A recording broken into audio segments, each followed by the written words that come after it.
So with this question, we have come towards the end of the chapter named tissues. Let's have a quick look about the different kind of tissues that we have learned, be it in plants or be it in animals, leading from the definition of the word tissue towards the kind of tissues found in plants and animals.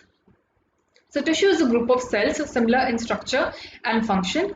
Plant tissues are of two types, meristematic and permanent, where meristematic is the dividing tissues.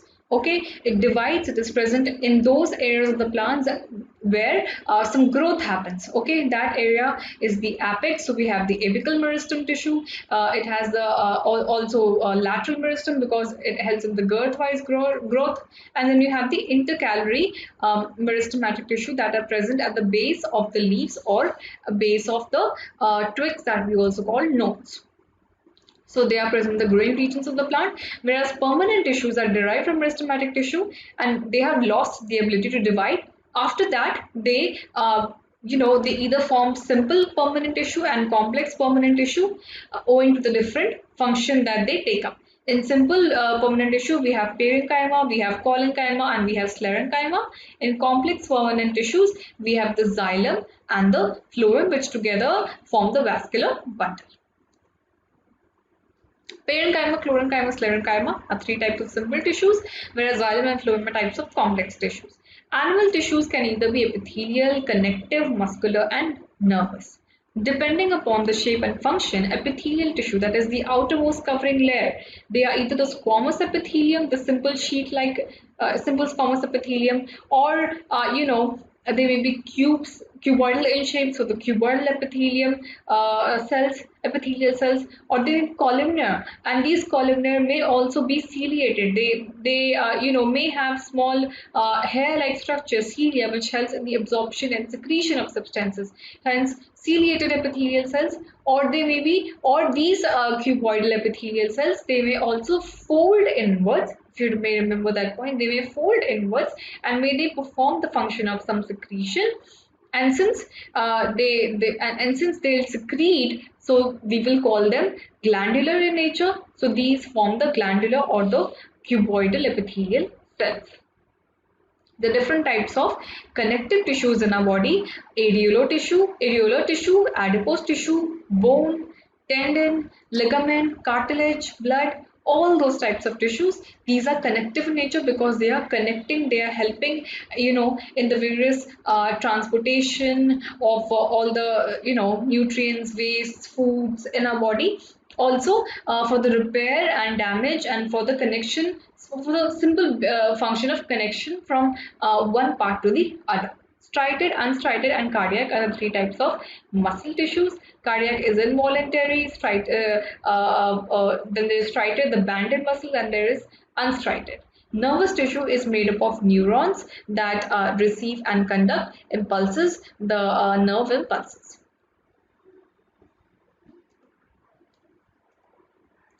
Let's have a look at some exercises. I'll be helping you with some questions, and that will be leading towards the termination of this chapter. Define the term tissue. Now, tissue, they are a group or cluster of some cells. Okay, and what is the important definition of tissue is that these group of cells, they are similar in structure. Okay, and they perform a specific type of function. So you have to remember these 2 points: structure and function. They are similar in structure and also they perform a specific function. Okay, so a group of cells, a cluster of cells, when binded together, which are similar in structure and they perform a specific function, these are called tissue. How many types of elements together make up the xylem tissue? Name them. We know that there are 4 types of elements that make up the xylem tissue. One, that we have the xylem parenchyma. Okay. Another type of element that makes up the xylem tissue is the vessels, that tubular shaped vessels. Also we have the tracheids. And at last we have the xylem fibers that help give the firm structure and the firm shape to the plant. How are simple tissues different from complex tissues in plants? Now, simple permanent tissues, they are divided into 3 types, whereas complex permanent tissues are divided into 2 types. Simple permanent tissues, their basic function is to provide, mechanical support to the plant, okay, structural support. And another additional function, if you may add, that is basically seen in parenchyma, not in colon and sclerenchyma, is that parenchyma is also involved in the storage of food, whereas collenchyma, it helps in the bending of the plant structure. Whereas in complex tissues, we have xylem that helps in the conduction of water, and we have phloem that helps in the conduction of food. So whereas these are involved with the more livelier processes that is occurring inside the plant body, parenchyma, collenchyma and sclerenchyma, they are involved in giving that mechanical support, that a mechanical shape and that structure to the plant body. Differentiate between parenchyma, collenchyma and sclerenchyma on the basis of their cell wall. We know that parenchyma, their cell wall is very thin. Their cell wall is very thin and they have very, large intercellular spaces. Okay, they have very large intercellular spaces. They are loosely packed. Okay, they are loosely packed. Whereas collenchyma, if you are to only talk about the cell wall, collenchyma, it has thicker cell wall than the parenchyma, because its cell wall is thick, and also it's not thick regularly, it's thick irregularly. Okay, so at some places, especially at the corners, the collenchyma is thick, whereas sclerenchyma is very uniformly thick. It's the thickest, in fact, among all these three complex cells, simple permanent cells, tissues. It is thickest, and it is thickest because its cell wall has a chemical substance, lignin, okay, that helps in the outer protective layer of the plant. Then you have the stomata. What are the functions of stomata? Now, stomata, we know that is that bean-shaped, cells, and stomata helps in the function of respiration in plants, because it has this opening over here. This opening helps in the exchange of gases. So since it is helping in the exchange of gases, so we may also say that it is helping in photosynthesis. Okay. Also, it helps in an important function in plants, which we call as transpiration. Transpiration is basically when the plant loses the excess water through water vapor. So sometimes plants, the water that the plant does not require, it loses it in the form of water vapor, and that process is transpiration. Transpiration also occurs through this bean-shaped stomata. Diagrammatically show the difference between the three parts of muscle fibers. Three types of muscle fibers. Now we know that there are striated, muscle fibers. These striated muscle fiber means they are stacked one upon another. They are long, they are cylindrical, but the major difference is that they have alternative light and dark band. Alright, when seen under the microscope, you may see alternative light and dark band. Also, they are multi-nucleated. They are not uninucleated. Alright, whereas unstriated or non-striated muscle fibers, they are they are not colored, light or dark banded. They are not colored, but rather they are thin and tapering, and also they are uninucleated. Okay, whereas cardiac muscles, they are also long and tubular like the striated one, but the striated one is unbranched. Okay, whereas unstriated is tapered at the end. Okay, so it is tapering, whereas the cardiac muscles, it is branched. So a cardiac muscle may look like this. All right, it may have connections to other cells by this branch over here. Also, cardiac muscles, they are uninucleated, they're not multinucleated like the striated one. So cardiac muscles are branched. With the with respect to the structure, this will be the major differences between three types of muscle fibers.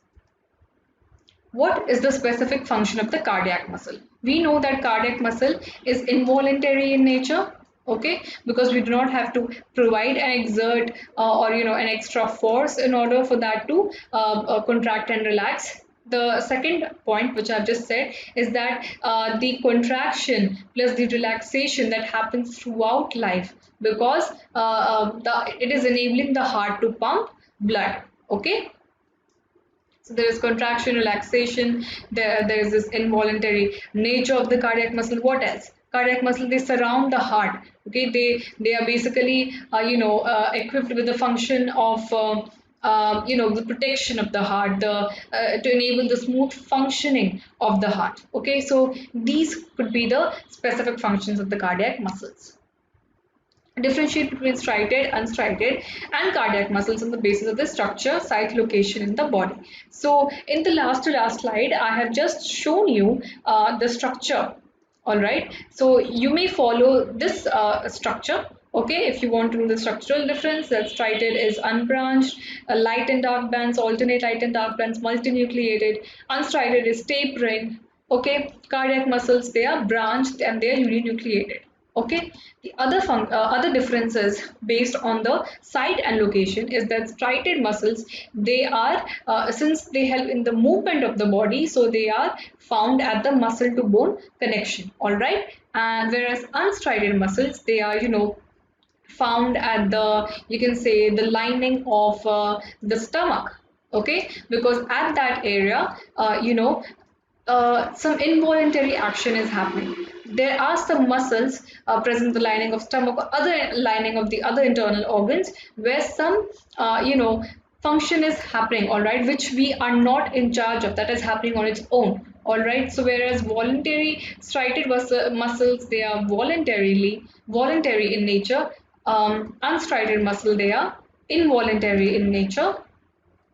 Also, cardiac muscles, they are also involuntary in nature, since you do not have to ask your heart muscles to pump blood. It happens on its own. Draw a label diagram of a neuron. I may not be so successful in drawing a label diagram of a neuron on this virtual board, but I'll try my best, and please bear with me. So, okay, this is the axon, and this is where your neuron is sort of terminating. Okay, you have a nucleus over here, all right, and you have myelin sheets surrounding the axon. Okay, so what is happening in the neuron is that this is the axon, this stem-like structure, thin stem-like structure. Okay, this is the nucleus. Okay, this almost hair-like, root-like structure, whatever you may want to call it, these are the dendrites. Plural is the dendrites, and of course singular is the dendron. Sorry. This is the myelin sheath like covering, and inside this myelin sheath we have another cell that we call the Schwann cell. But all these extra labelings are not so much required of here, but still, if you want to have a very distinct idea of a nerve cell, and of course between two myelin sheets there are nodes, all right. So whereas this smaller cylindrical slender structure is the axon, all right, this nodes between these myelin sheets are the nodes of Ramsay. Okay, and towards the end it is the axon terminal, all right. So you will the dendrites will take up the stimulus from here, and the whole process is going to happen over here, and everything is going to happen throughout the length of this axon, and then towards the axon terminal you get that chemical message that is transferred to your brain. That chemical transition happens at the axon terminal, and then your brain gets that message that yes, I have to speak, or I have to walk, I have to talk, I have to eat. Okay, I hope this helps.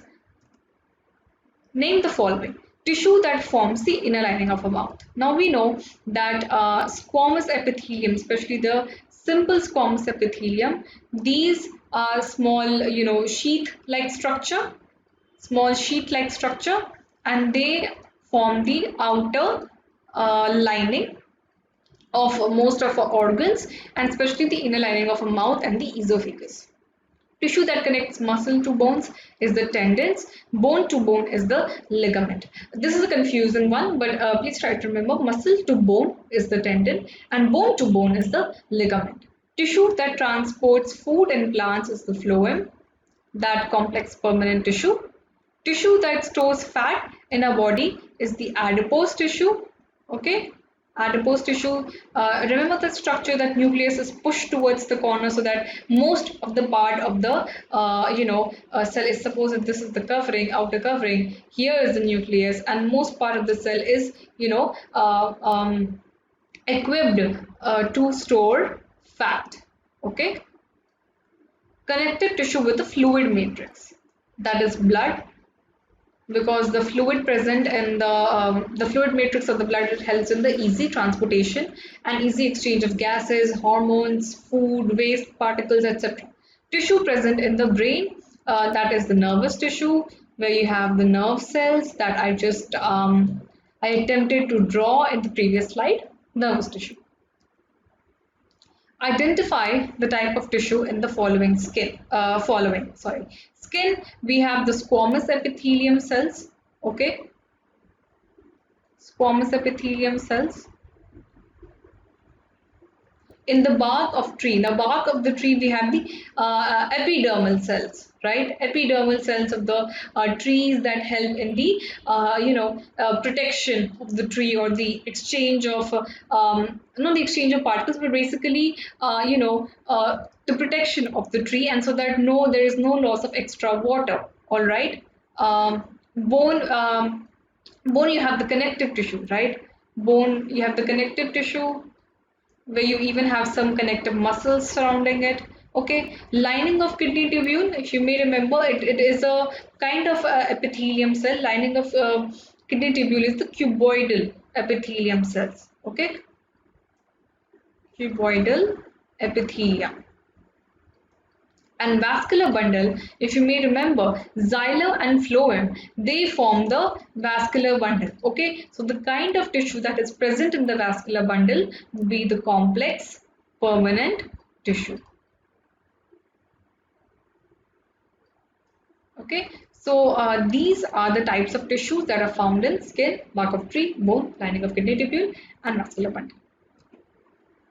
Name the regions in which parenchyma tissue is present. Now, parenchyma is a very simple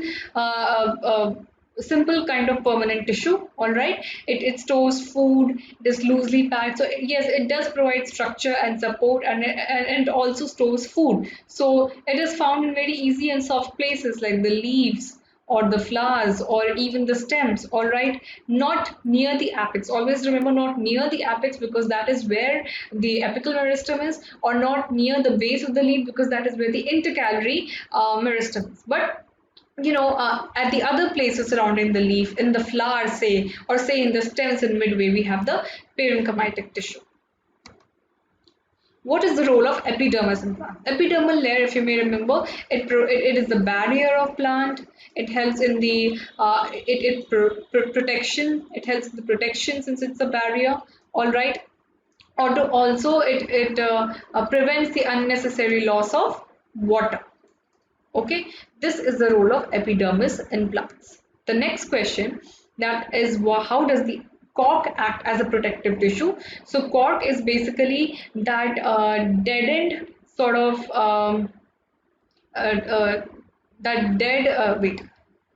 cork is basically your nothing but your dead epidermal layer. Okay. So what does epidermis do? We know that epidermis provides that outwards covering, that barrier, that protection. All right. So similar functions is being performed by cork. Yes, it is dead, but because it is dead, it provides that hard barrier, that hard protection, that hard covering around trees. But the bark of the tree has cork, right? It is hard, it is scaly, and also it prevents the excess loss of water. Okay, so it prevents the excess loss of water. All these important things. It prevents against infection. All right, it is a dead layer is formed, as a protection barrier covering the live cells. All right, so naturally it's gonna help against infection. All right, it's gonna prevent infection. Coming to the last question of this exercise, we have to complete the following table. Okay, now this is a chart of plant tissues. I know that plant tissues are divided into two parts: the meristematic tissue and the permanent tissue. Meristematic tissue, we have the apical meristem, found at the apex of the shoots or the roots. Lateral meristem, also found, the at the stems, providing the girth-wise growth, and in the root, providing the girth-wise support. Okay, and then we have the intercalary meristematic tissue that are formed at the base of the leaves or the nodes. The permanent tissue, we have simple and complex, where the first kind of permanent tissue is the parenchyma. It stores food, provides support. Collenchyma does the same function, also helps in the bending. Whereas the sclerenchyma is the hardest in the sense that its cell wall is the thickest due to the presence of lignin. Okay. Complex tissue that form the vascular bundle is the xylem that conducts water only in the upward growth, and phloem that conducts food both in the both direction, both upward and downwards. So with this we complete here the chapter of tissues. We learned about plant tissues, we learned about animal tissues. We also did a couple of interesting questions as an exercise. I hope this has made the concept of tissues clear to you, and I hope you enjoyed this session at Study Room. Stay connected with us for more interesting lessons of more interesting chapters, and I'll be meeting you in the next chapter. Till then, take care and study well.